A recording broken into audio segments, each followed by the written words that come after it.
സ്വർഗം ലഭിക്കണം. പക്ഷെ നരകത്തെ നിങ്ങൾ പേടിക്കാൻ വേണം. സ്വർഗം നിങ്ങൾക്ക് ലഭിക്കാൻ നിങ്ങൾ ചെയ്യേണ്ട കാര്യങ്ങൾ അല്ലാഹു പഠിപ്പിച്ചു. എന്നിട്ട് പറഞ്ഞു, നിങ്ങൾ അങ്ങനെയൊന്നും ജീവിച്ചില്ലെങ്കിൽ നാളെ നിങ്ങൾ ഇതേപോലെ മുജ്രിമീങ്ങളായി മാറേണ്ടി വരും. അതുകൊണ്ട് റഹ്മാനായ അള്ളാഹു അവന്റെ കാരുണ്യം കൊണ്ട് നമ്മെ ഓർമ്മപ്പെടുത്തുന്നതാണ്.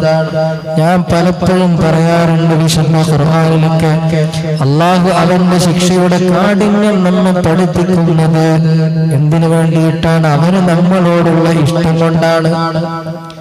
ഒരു വഴിയിലൂടെ നടന്നു പോകുമ്പോ കുഴികളും മുള്ളുകളും കല്ലുകളും നിറഞ്ഞ വഴിയിലൂടെ മൃദുവായ കുഞ്ഞു പാദങ്ങളെ കൊണ്ട് നടന്നു പോകുന്ന കുഞ്ഞിനോട് ആ കുഞ്ഞിന്റെ മാതാവ് പറയാറുണ്ട്, ആ വഴിയിലൂടെ നടന്നു പോകുമ്പോ ശ്രദ്ധിക്കണേ എന്ന്.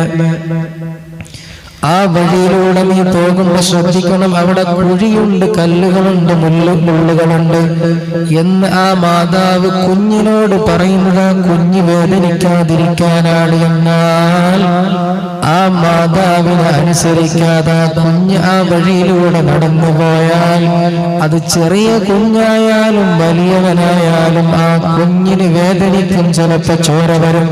അതിന്റെ അപകടങ്ങളൊക്കെ ആ കുഞ്ഞ് തന്നെ ഏൽക്കേണ്ടി വരും. എന്നാൽ ആ അപകടം വന്നതിന് ശേഷം ചോര പൊടിയുമ്പോ ആ ഉമ്മയുടെ അടുത്തേക്ക് കുഞ്ഞു വരുമ്പോ ആ ഉമ്മ കുഞ്ഞിനോട് ചോദിക്കും, മോനെ, നിന്നോട് ഞാൻ പറഞ്ഞില്ലായിരുന്നോ നീ ആ വഴിയിലൂടെ നടന്നു പോകരുത്, അതിലൂടെ നടന്നു പോയാൽ നിനക്ക് അപകടമുണ്ടാകുമെന്ന് ഞാൻ നിന്നെ പറഞ്ഞു പഠിപ്പിച്ചില്ലായിരുന്നോ?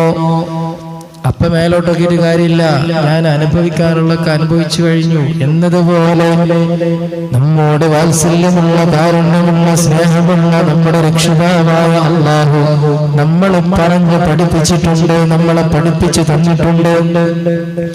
നിങ്ങളോട് കാരുണ്യം കൊണ്ട്, സ്നേഹം കൊണ്ട് ഞാൻ പറഞ്ഞു തരികയാണ്, പിശാചിനെ നിങ്ങൾ ആരാധിക്കരുത്, എന്നെ നിങ്ങൾ ആരാധിക്കുക. പിശാച് നിങ്ങളെ ദാരിദ്ര്യത്തിന്റെ വഴിയിലേക്കാണ് കൊണ്ടുപോകുക. നമ്മുടെയൊക്കെ പ്രശ്നം സാമ്പത്തികമായി ഉയരാൻ നമ്മൾ ആഗ്രഹിക്കുന്നത് ഏറ്റവും വലിയ ഉയർച്ചയാണ്. ജീവിക്കാൻ ആവശ്യമായ സമ്പത്ത് മാത്രം ആഗ്രഹിക്കുന്നവരാണെങ്കിൽ വലിയ വലിയ വലിയ പദവിയെ തേടേണ്ട കാര്യമില്ല ദുനിയാവിൽ.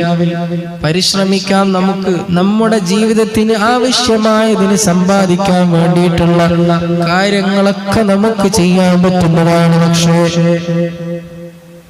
അത്യാഗ്രഹം നമ്മുടെ ഉള്ളിലേക്ക് കടന്നു വന്നാൽ ഒരിക്കലും നമുക്കതുകൊണ്ട് ഗുണമുണ്ടാവില്ല. അത്യാഗ്രഹം വന്നു എന്ന് മാത്രമല്ല, ആ അത്യാഗ്രഹത്തെ പൂവണിക്കാൻ പലിശയും മറ്റു സാമ്പത്തിക സൂക്ഷ്മതയും ഇല്ല.